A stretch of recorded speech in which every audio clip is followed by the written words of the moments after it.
Okay sir, सबसे पहले आपको आलो न्यूज़ टुडे में स्वागत करते हैं। Thank you. तो सर, लास्ट टाइम जो 72 आवर्स बंद कॉल किया था स्टेट वाइज में किया गया था, हाँ, तो अभी तक उसका आउटकम क्या है? आप एज ए नारी शक्ति और एएससी टीम का लीगल एडवाइजर, तो इसका अपडेट अभी तक कहाँ तक पहुँचा? देखिए, आप बंद कॉल का बात करेगा तो उसमें अभी आउटकम जो डिमांड्स को लेके 13 पॉइंट डिमांड्स को लेके जो बंद कॉलर था उनका आउटकम बोल के तो अभी कुछ ऐसे नहीं आया। और लेकिन बहुत सारा डेवलपमेंट इन द सेंस जो हमारा बंद कॉल जो डिक्लेयर किया था उसका लीडर लोग को और जितने आपका जो इनोसेंट पब्लिक है और बंद कॉल को जो सपोर्ट कर रहा था, प्रोटेस्टर है, एग्रीव स्टूडेंट्स, कैंडिडेट, जितना पेरेंट्स है, उन सभी को बहुत सारा डिटेन करके रखा हुआ है अभी तक डिस्ट्रिक्ट मजिस्ट्रेट का ओर से। और जो मेन जो बंद कॉलर है, जैसे कि आप हमारा जो सोशल एक्टिविस्ट सोल दोदुम, उसके बाद ताओपोल, तना तमार और नारी शक्ति का लीडर निमिताबा और कीपा चंपा को भी पुलिस ने और डिस्ट्रिक्ट मजिस्ट्रेट ने डिटेन करके रखा हुआ है। ओके सर, तो जितना भी सोशल एक्टिविस्ट और जितना भी डिटेन करके रखा हुआ है उसको कौन कौन सा जगह में अभी जेल में रखा गया? उसमें ऐसे मेन जो लीडर है आपका जो नारी शक्ति का चेयरपर्सन को और बोमदिला जेल में डिस्ट्रिक्ट जेल में रखा हुआ है वेस्ट कामेंग का। उसके बाद सोल दोदुम को और नारी शक्ति का जो जनरल सेक्रेटरी है कीपा चंपा मैडम को तेजू में रखा हुआ है। उसके बाद जो हमारा तना तामार को पासीघाट का डिस्ट्रिक्ट जेल में रखा हुआ है और ताओपोल को भी आपका बोमदिला में रखा हुआ है। और यहाँ पे जो बाकी जो जैसे प्रोटेस्टर है, एजिटेटर्स और जितने जो सपोर्टर बन के आया था, उसके बाद जो घर में बैठ के भी जिसको जो बंद कॉल को सपोर्ट करता है बोल के व्हाट्सएप में, फेसबुक में लिखने वाला को भी घर में जाके किसी को डिटेन किया है, तो उन लोगों को शायद ये जूली डिस्ट्रिक्ट जेल में रखा हुआ है। ओके सर, तो ये 72 आवर्स बंद कॉल को लेके और हाल ही में जो अरुणाचल नारी शक्ति के प्रेसिडेंट उसने एक प्रेस ब्रीफिंग कहा था कि अगर 3 देश में सोल दोदुम और जितना भी सोशल एक्टिविस्ट और डिटेन किया गया उसको 3 देश का अंदर नहीं छोड़ने से, रिलीज नहीं करने से और आनंद मतलब 72 आवर्स बंद कॉल फिर से डिक्लेयर किया जाएगा, ऐसे कहा था। तो इसके ऊपर आप क्या कहना है? नहीं, इसमें देखिए हम तो उस बंद कॉल का पार्ट नहीं है। I am just acting as a legal adviser of all the detainees. तो अभी बंद कॉल वो 3 दिन का डिक्लेयर करेगा, वो 3 दिन का फर्दर बाद में बंद कॉल करेगा, that is not in my knowledge. और हमको जस्ट लीगल एस्पेक्ट क्या होता है, डिटेनीज़ लोग को अभी कैसे हम रिलीज़ करना है, गवर्नमेंट का साथ में कैसे हम रिप्रेजेंटेशन भेजना है, उसी के लिए ही हमको वो लोग हायर्ड किया हुआ है। और not hired only, I am the official legal advisor of Arunachal Nari Shakti, so I am just performing the duty of legal advisor. So if there is any band call declared by the Arunachal Nari Shakti, that is not in my knowledge as of now. तो sir, अभी देखा गया है कि नालम Boyd को लेके तो इसका 2 अभी पार्ट हो गया, एक सपोर्ट करने ला और एक तो अगेंस्ट करने ला। तो इसके ऊपर आप क्या कहना चाहिए? ये देखिए, ये जहाँ तक हम एज ए लेमैन, अभी नॉट एज एन एडवोकेट, अगर हम मेरा अपना हिसाब से, मेरा अपना नज़रिया से बोलेगा तो इसमें कहीं ना कहीं हमारा जो स्टेट गवर्नमेंट है जो 18 फरवरी को जहाँ पे PANJC और हमारे जितने सोशल एक्टिविस्ट था उनको हमारे चीफ मिनिस्टर का ऑफिस में शाम को 3 बजे से लेके जो रात का 10 बजे तक का मीटिंग हुआ है, उसमें कहीं ना कहीं वो लोग कोर इशू को अच्छे से डिस्कस नहीं किया है और मिसकम्युनिकेशन हुआ है। हमारा जो ग्रुप का डिमांड था कि blanket null and void declare करना है, तो वो ऑलरेडी डिमांड्स को प्लेस करके रखा हुआ था रिटर्न में। तो वो रिटर्न में अंशु का बैनर में पहले पैन अरुणाचल ग्रुप जो जॉइंट स्टीयरिंग कमेटी रिटर्न में सबमिट करके रखा था 13 पॉइंट डिमांड्स। तो उस 13 पॉइंट में नल एंड वॉइड भी इंक्लूड है। लेकिन जब वहाँ पे 18 जो फरवरी का गवर्नमेंट डिसीजन लेते समय बहुत हेस्टी में लिया जैसा लगता है हमको। उसमें गवर्नमेंट मान दिया नालन बॉयड को भी। अब सब 13 पॉइंट डिमांड्स को मानता है बोल के पूरा मीडिया में आ गया, गवर्नमेंट का तरफ से भी 13 पॉइंट डिमांड को मानता है बोल के पूरा निकल गया।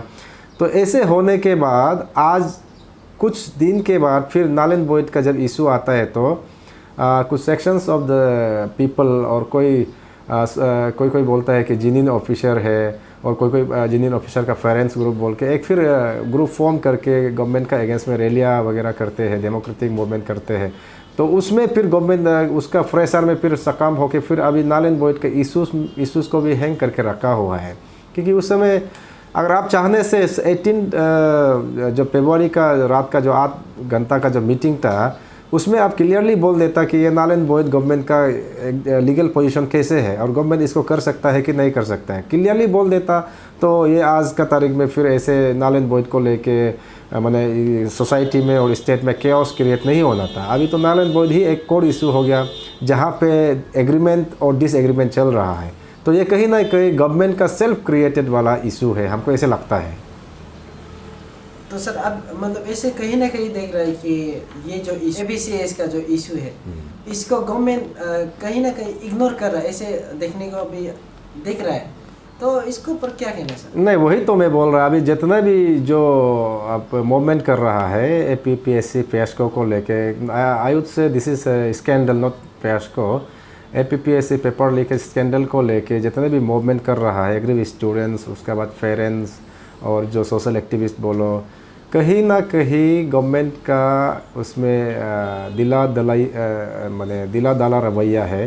क्योंकि गवर्नमेंट अगर स्ट्रिक्टली चाहने से गवर्नमेंट बहुत कुछ गवर्नमेंट कर, आदमी बोलता है कि अभी CBI का हाथ में केस है और ED का हाथ में केस है बोलता है, लेकिन कहीं ना कहीं ED और CBI को भी तो गवर्नमेंट उसका जो वर्किंग स्टाइल है, जो उसका डेली जो एक्टिविटीज़ है उसको तो गवर्नमेंट मॉनिटर कर सकता है ना। ऐसे नहीं कि कम्प्लीटली इंडिपेंडेंट है बोल के गवर्नमेंट ऐसे उसको एक कोना में एक ऑफिस रूम दे के रख दिया, उसका जो डेली वर्क स्टाइल है, जो डेली जो एक्टिविटीज़ है उसको गवर्नमेंट मॉनिटर ना कर रहा है, ऐसे तो नहीं है। ये गवर्नमेंट मैंने कहीं ना कहीं चाहता है कि ये मैंने इशू ऐसे साइने डाई बोलते हैं हम लोग इंग्लिश में, इस टाइम मैंने ऐसे अपना रपा दपा होके ऐसे मैंने समय का साथ ये ख़त्म हो जाना ऐसे सोचते हैं।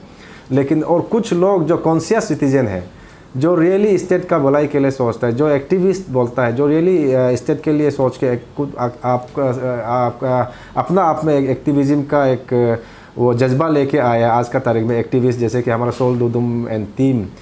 तो उन लोग का मानना ये है कि नाउ एंड नेवर है। अभी ये बार अगर APPSC को अच्छा से ये नहीं करेगा, रिफॉर्मेशन नहीं लाएगा, तो हमारा फ्यूचर जनरेशन का आपका भविष्य में जो भी हमारा आने वाला पीढ़ियों के लिए बहुत खतरा है। इसलिए वो लोग चाह रहा है कि ये इशू को और APPSC को स्ट्रेंथनिंग करना है, उसके बाद इसको रिवाइव करना है।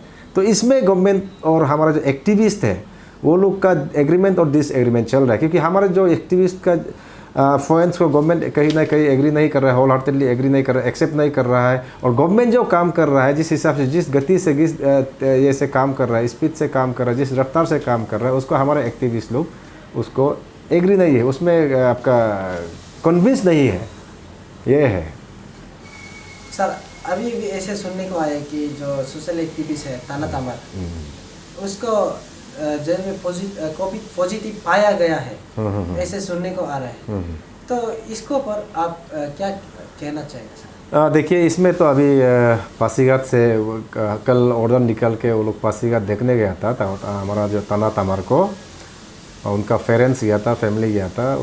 तो वहाँ से अभी just while ago they have contact me that and they have tell me that Tana Tamar has been detected covid positive.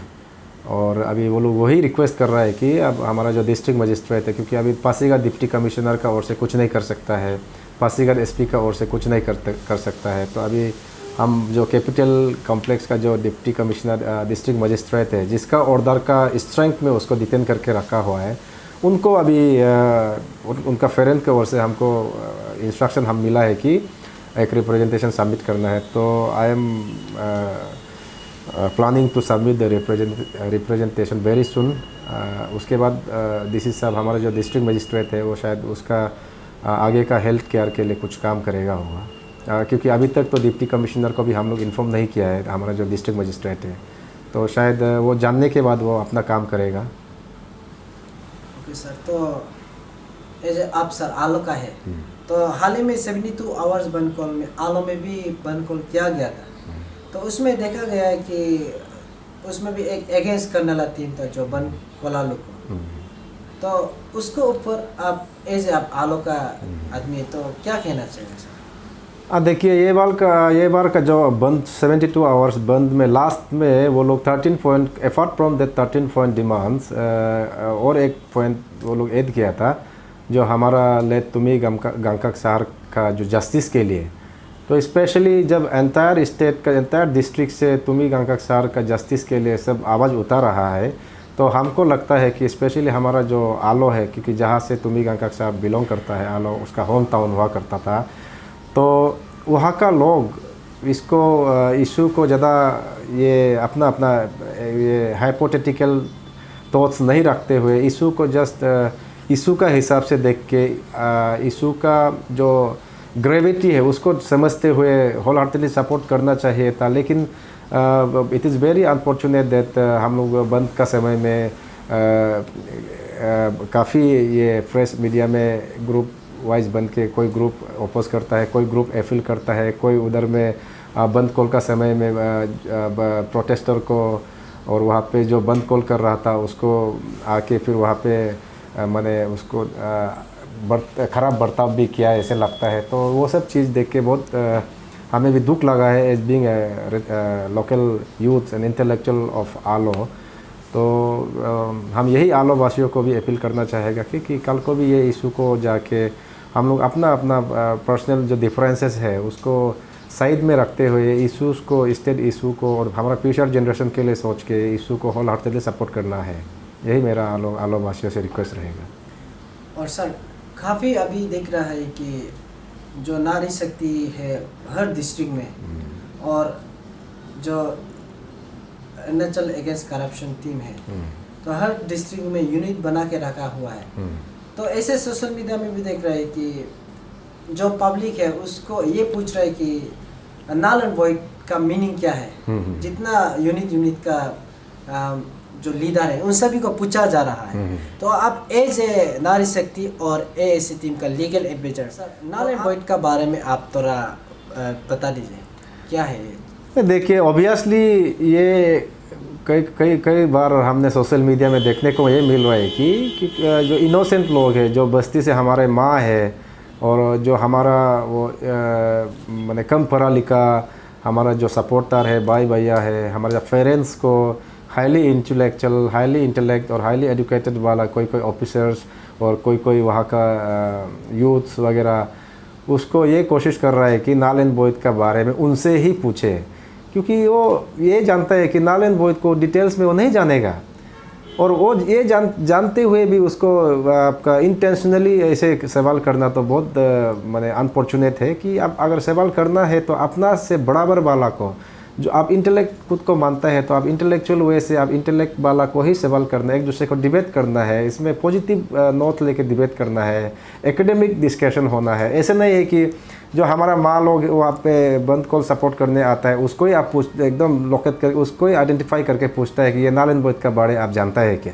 तो नल एंड वॉइड तो क्या है? नल एंड वॉइड तो APPSC का जितना एग्ज़ाम्स हुआ है, स्पेशली ये 2014 से लेके 23 तक का एग्ज़ाम्स में जिस एग्ज़ाम्स में मेल प्रैक्टिस हुआ है, जहाँ पे पेपर लीकेज हुआ है, जहाँ पे आपका सिस्टम से नहीं हुआ है, उस एग्ज़ाम्स को नल एंड वॉइड करना है बोल के ये हमारा जो pan Arunachal joint steering committee का डिमांड है। वही है, सिंपल वो है।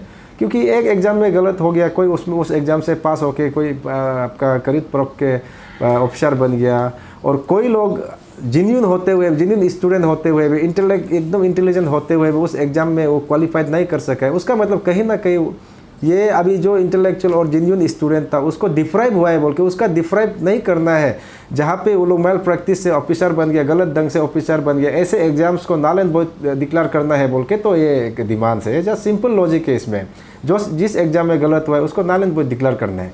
तो ऐसे चीज़ को तो हमारा जो वहाँ का गांव का लोग है, माँ है, बुजुर्ग लोग है, जो कम पढ़ा लिखा लोग है, वो लोग को पूछने से वो लोग कैसे आपको जस्टिफाई कर कैसे बताएगा। तो ऐसे भी काम नहीं करना है कि खुद को इंटेलेक्चुअल मान के, अगर ऐसे करने से आप इंटेलेक्चुअल का साथ में बात करना है, डिबेट करना है, अब अपना इंटेलेक्चुअलिटी को दिखाने के लिए कोई अपना से कमज़ोर वाले लोग को आप सवाल जवाब करने लगे, ये कोई तरीका नहीं है, हमको ऐसे लगता है।